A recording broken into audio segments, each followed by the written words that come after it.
और बड़ी खबर अमेरिकी विदेश मंत्री के सामने शहबाज भी गिड़गिड़ाए हैं। भारत का गुस्सा शांत कराने की अपील की है। शहबाज को भारत के बड़े एक्शन का डर सताने लगा है। अमेरिकी विदेश मंत्री ने एस जयशंकर से बातचीत की। आतंकवाद के खिलाफ अमेरिका भारत के साथ है। और इसी बीच आप देखिए, अमेरिकी विदेश मंत्री से शहबाज गिड़गिड़ाते हुए नजर आ रहे हैं कि तनाव की स्थिति को कम कराया जाए और साथ ही भारत का गुस्सा शांत कराने की अपील भी यहां पर लगातार की जा रही है। अमेरिकी विदेश मंत्री ने एस जयशंकर से बातचीत की है। वहीं अमेरिका ने भी साफ कह दिया है कि आतंक के खिलाफ हम भारत के साथ खड़े हैं। तो यानी कि गिड़गिड़ाना भी यहां पर काम नहीं आया।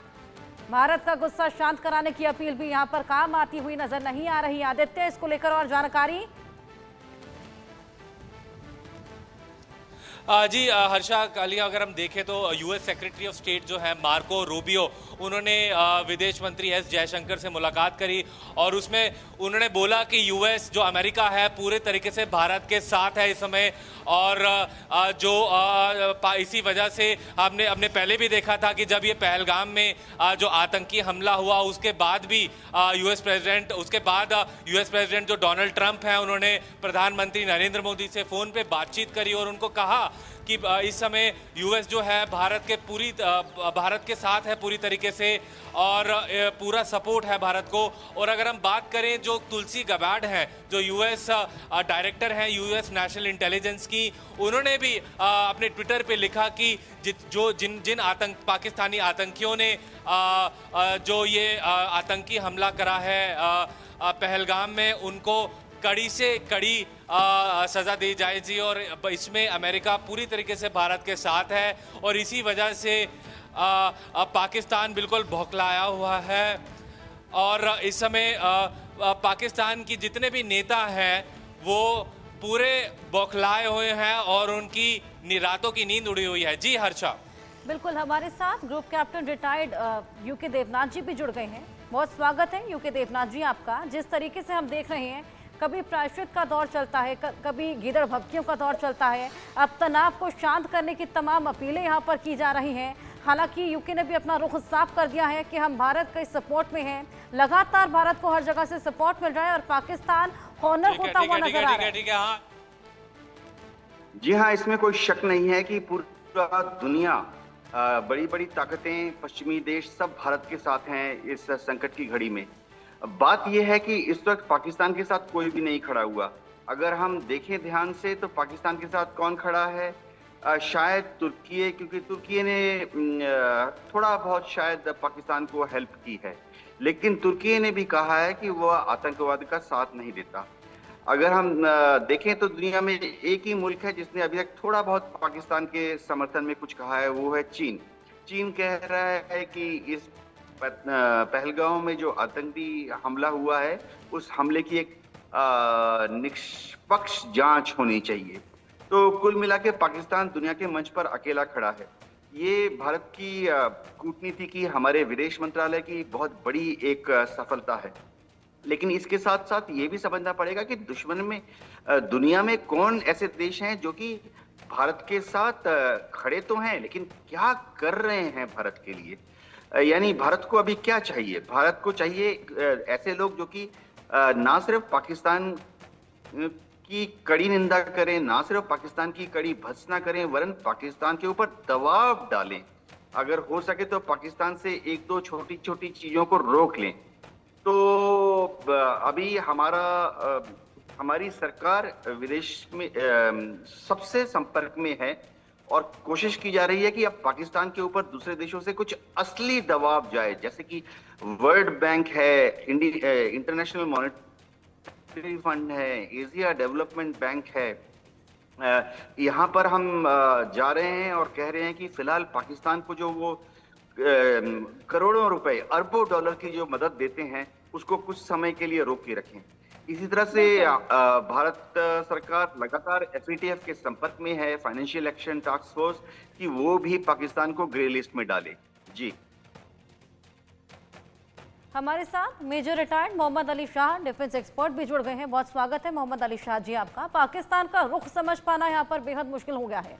स्टेट ऑफ कंफ्यूजन साफ तौर पर दिख रहा है, बौखलाहट भी देखी जा सकती है। कभी बयानबाजी करते हैं, गीदड़ भपकियां देते हैं, कभी यूटर्न ले लेते हैं, कभी गुहार लगाते हैं, कभी प्रायश्चित करते हैं। आखिर मंशा क्या है पाकिस्तान की? आशा जी देखिए, अभी फिलहाल बहुत गुस्सा है सब में, और तो क्यों ना होगा, बहुत आक्रोश है, बहुत गंदी तरीके से गुस्सा है।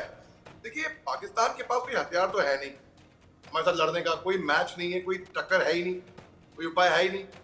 तो वो लोग आतंकवाद को बढ़ावा दे रहे हैं, डरपोक कहेंगे, यही उनको बस हथियार दिख रहा है। निहत्तों पे, बच्चों पे, महिलाओं पे, टूरिस्ट पे, अनजान लोगों पे, मासूमों पे की जान लेना, ऐसे कौन करता है? अच्छा जी, मैं आपको, आप यकीन मानेंगी, मैं पिछले रातों से सो नहीं पा रहा हूँ, मेरे को चैन नहीं आ रहा है, मेरे को बहुत बेचैनी है।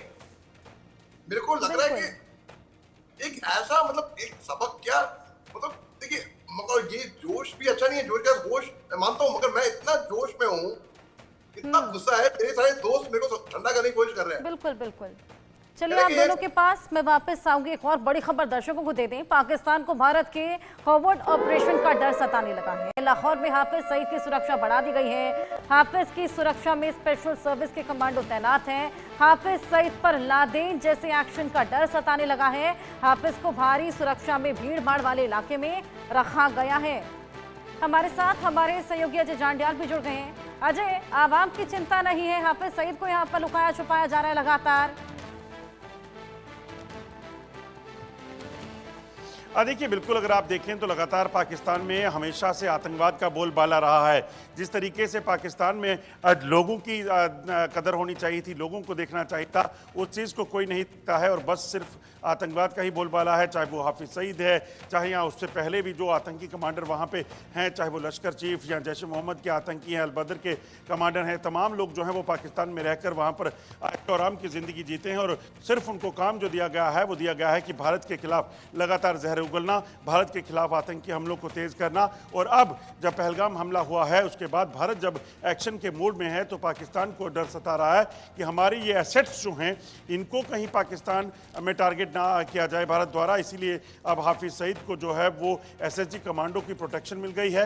और वहाँ पर ना सिर्फ है, आपको बता दूं कि हाफिज सईद बल्कि उसके डिप्टी कमांडर हो सैफुल्ला या बाकी, उनको भी इसी तरह से जो है वो प्रोटेक्शन मिली है। पिछले कुछ समय में हमने ये देखा था कि पाकिस्तान में जो अपनी रेबेलरी चल रही थी, जिसमें कई पाकिस्तानी आतंकी जो हैं वो मारे गए थे आपसी रंजिश के चलते, इस चीज़ का भी डर कहीं ना कहीं पाकिस्तान में होगा। और अब हाफिज सईद को जो प्रोटेक्शन दी गई है, उसका मकसद कहीं ना कहीं हाफिज सईद को जान को बचाना है, क्योंकि हाफिज सईद पिछले कई सालों से भारत के खिलाफ जो जहर उगल रहा है, जो आतंकवादी घटनाओं को अंजाम दे रहा है, उसके बदले में हाफिज सईद की रक्षा जो है वो वहाँ की सेना की सबसे बड़ी प्राथमिकता बनी हुई है। बिल्कुल। ग्रुप कैप्टन यूके देवनाथ जी, मैं आपके पास आऊंगी। लगातार टेररिज्म का एपिसेंटर पाकिस्तान को कहा जाता है और वही आतंकवाद उसको खुद को खाने को दौड़ रहा है। आखिर इतने टेररिज्म से हासिल क्या करता है पाकिस्तान? हर्षा जी, पाकिस्तान जो है आजादी के बाद से ही थोड़ा सा हीन भावना से ग्रस्त है। वो भारत की बराबरी करना चाहता है आजादी के बाद से ही। और अगर हम याद रखें तो उसने जैसे ही भारत आजाद हुआ और जम्मू एंड कश्मीर का विलय हुआ भारत में 1947-48 में, उसने तुरंत अपने यहाँ से रजाकारों को, कबालियों को भेज दिया पाकिस्तान से कश्मीर को ऑक्युपाई करने के लिए, जिसमें उसको मुंह की खानी पड़ी।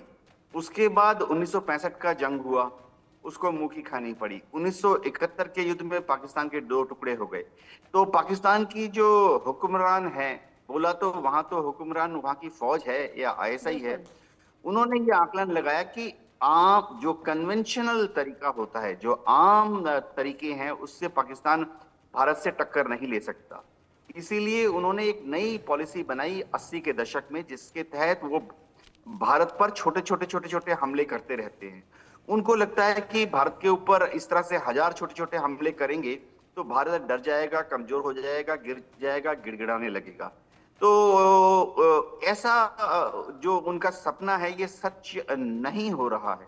अभी जो पहलगाम पर हमला किया, ये पाकिस्तान की आर्मी का एक मास्टर स्ट्रोक था। पाकिस्तान की जो आर्मी है वो खैबर पख्तूनख्वा में बुरी तरह से हार रही है। टीटीपी के लड़ाके उनको धकेल रहे हैं पीछे की तरफ। पाकिस्तान की आर्मी और रेंजर्स के जवान बॉर्डर पोस्ट छोड़ छोड़ के भाग रहे हैं। इसी तरह से बलूचिस्तान में बलूच लिबरेशन आर्मी पाकिस्तान की आर्मी के ऊपर बहुत हावी है। अभी 4 दिन पहले ही उन्होंने पाकिस्तान की फौज के 10 जवानों को मार डाला। तो पाकिस्तान की आर्मी की बहुत थू-थू हो रही थी। पाकिस्तान की जो अवाम है और जो विरोधी पार्टियां हैं पार्लियामेंट असेंबली में भी, वो पाकिस्तान की सरकार से जवाब तलब कर रही थी, पाकिस्तान की आर्मी को सवालों के कटघरे में घेर रही थी। तो ऐसे में अटेंशन डाइवर्ट करने के लिए पाकिस्तान की फौज ने इस पहलगांव जैसी आतंकी घटना को अंजाम दिया। ये पाकिस्तान की आर्मी और आईएसआई का बहुत पुराना तरीका है। जब भी उनके ऊपर दबाव आता है या जब भी वो पाकिस्तान की भोली भाली आम आदमी को दिखाना चाहते हैं कि सिर्फ आर्मी है जो उनको भारत के खौफ से बचाना चाहती है, तो वो क्या करते हैं, भारत में 1-2 धमाके करा देते हैं, जे.एन.के कश्मीर के बारे में 1-2 उल उजुल बयान इशू कर देते हैं। इससे उनको सपोर्ट मिल जाती है पाकिस्तान के अंदर। जी बिल्कुल, लगातार हम देख रहे हैं जिस तरह की हेकड़ी पाकिस्तान भारत को दिखाता हुआ नजर आ रहा है। अगर वही हेकड़ी बीएलए को दिखाई होती, टीटीपी को दिखाई होती, तो खुद का भी भला हो जाता।